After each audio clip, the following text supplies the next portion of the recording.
ఎలాంటి బిడియం లేకుండా ముక్కుసూటిగా మాట్లాడే అతి కొద్ది మంది సెలబ్రిటీల్లో బాలీవుడ్ నటి కంగనా రనౌత్ ఒకరు. ఈ మధ్య కాలంలో ఆమె తన సినిమాల పరంగా కన్నా వివాదాస్పద విషయాల్లోనే నిత్యం వార్తల్లోకెక్కుతున్నారు. ఇప్పుడు తాజాగా ఆమె బిల్కిస్ బానో కేసుపై సంచలన స్టేట్మెంట్ ఇచ్చారు.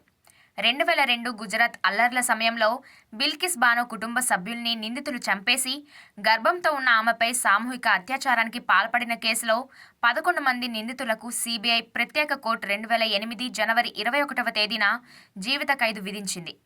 బిల్కిస్ బానో నిజ జీవిత సంఘటనల ఆధారంగా సినిమా చేసేందుకు తాను సిద్ధంగా ఉన్నానని, కానీ నిర్మాణ సంస్థలు ముందుకు రావడం లేదని ఆవేదన వ్యక్తం చేశారు. సామాజికంగా ఉన్న సవాళ్లను ఎదుర్కొనే కంగనా బిల్కిస్ బానో గురించి ప్రజలకు తెలియాలని అన్నారు. అయోధ్య రామమందిరం ప్రారంభోత్సవానికి కాంగ్రెస్ దూరంగా ఉండాలని నిర్ణయించుకుంది. రాజకీయంగా లబ్ధి పొందాలనే ఉద్దేశంతో నిర్మాణాలు పూర్తి కాకుండానే బీజేపీ, ఆర్ఎస్ఎస్ కలిసి ప్రారంభోత్సవం చేస్తున్నారని ఆరోపించారు. కోట్లాది మంది సెంటిమెంట్ను తాము గౌరవిస్తామని, కానీ అయోధ్య రామమందిరంపై రాజకీయాలు చేయడాన్ని వ్యతిరేకిస్తున్నామని చెప్పారు. శ్రీరాముణ్ణి కోట్లాది మంది పూజిస్తారు. మతం వ్యక్తిగత విషయం.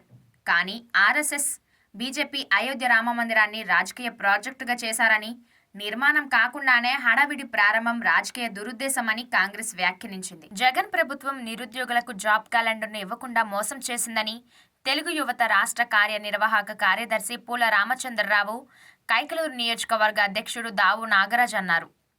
బుధవారం తెలుగు యువత ఆధ్వర్యంలో కైకలూరు టీడీపీ కార్యాలయం నుంచి ర్యాలీగా వెళ్లి జాబ్ క్యాలెండర్ ఇవ్వకుండా ముఖ్యమంత్రి మోసం చేశారని కైకలూరు టౌన్ పోలీస్ స్టేషన్లో సీఐ ఆకుల రఘుకు ఫిర్యాదు చేశారు.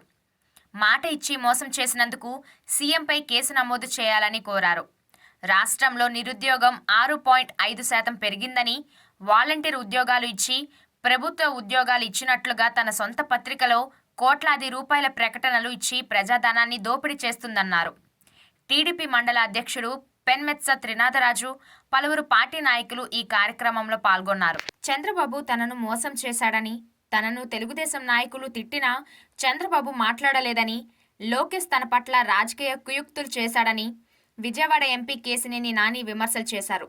విజయవాడను నేను ఎంపీగా చాలా అభివృద్ధి చేశానని, విజయవాడపై నాకు అపారమైన ప్రేమ ఉందని, ఇతర ప్రాంతాల గురించి నాకు అవసరం లేదని నాని తెలిపారు.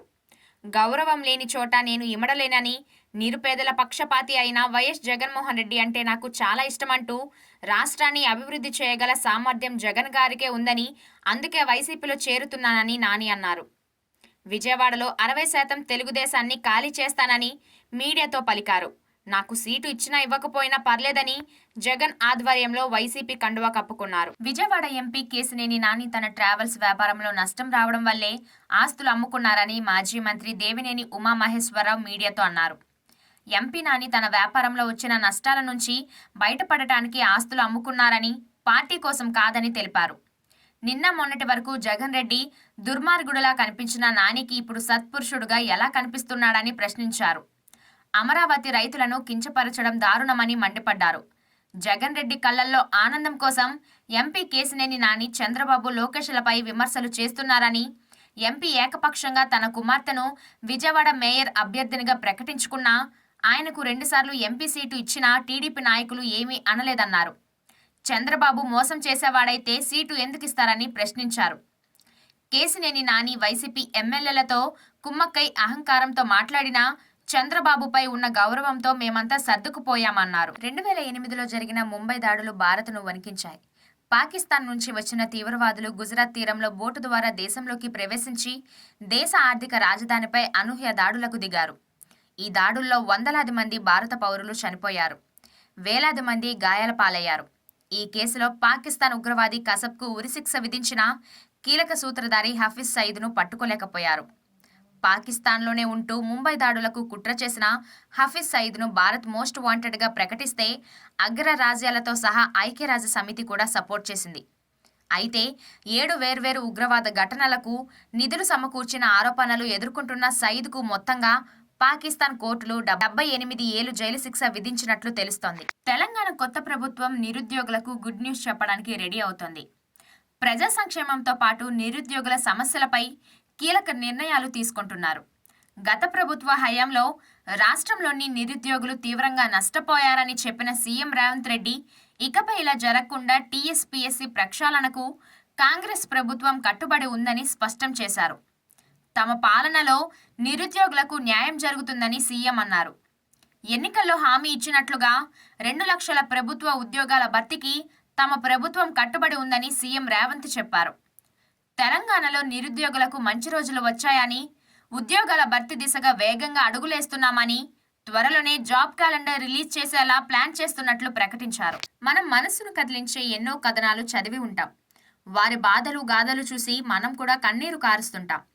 కొందరు ఎన్నో ఇబ్బందులు ఎదుర్కొని ప్రతిభనే శ్వాసగా బతికి విజయం సాధించిన వారుంటారు. అలాంటి వారు అందరికీ ఆదర్శం. అలాంటి కథనే ఈమె జీవితం.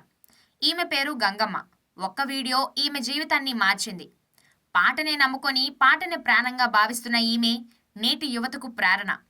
కేవలం 5వ తరగతి మాత్రమే చదువుకున్న గంగమ్మ పాట ఫేస్బుక్ ద్వారా పరిచయమై ఇప్పుడు సింగర్ జానకి అని అనిపించుకుంది. కష్టాలు పోయాయి. అందరూ గంగమ్మ ఆటోగ్రాఫ్ కోసం ఎగబడుతున్నారు. కన్నడ పాటలే కాకుండా హిందీ, తమిళం, తెలుగు, మలయాళం భాషల్లో కూడా పాడుతున్న గంగమ్మకు జైహో. టీమిండియా తరపున బ్యాట్ పట్టుకుని ప్రత్యర్థులను బెంబేలెత్తించిన బ్యాటర్, ఐపీఎల్లో సందడి చేసిన బ్యాటర్ అంబటి రాయుడు. ప్రజాసేవ చేద్దామని రాజకీయాల్లోకి వచ్చి జగన్ సమక్షంలో వైసీపీలో చేరాడు. రోజులు గడవక ముందే క్రికెట్ కోసం వైసీపీకి రాజీనామా చేసినట్లు ప్రకటించిన రాయుడు ఆ ప్రకటన చేసిన 2 రోజులకే జనసేన అధినేత పవన్తో భేటీ అయిన వ్యవహారం చర్చనీయాంశమైంది. ఏపీ ప్రజలకు సేవ చేద్దామనే రాజకీయాల్లోకి వచ్చానని, తన ఆకాంక్షలు నెరవేరుతాయనే ఉద్దేశంతో వైసీపీలో చేరానని, ఆ పార్టీకి నాకు సరిపడదని రాజీనామా చేసినట్లు తెలిపారు. ఏదైనా నిర్ణయం తీసుకునే ముందు ఒకసారి పవన్ అన్నను కలవాలని నా శ్రేయభిలాషులు, మిత్రులు, కుటుంబ సభ్యులు సూచించారని, అందుకే కలిశానని తెలిపారు.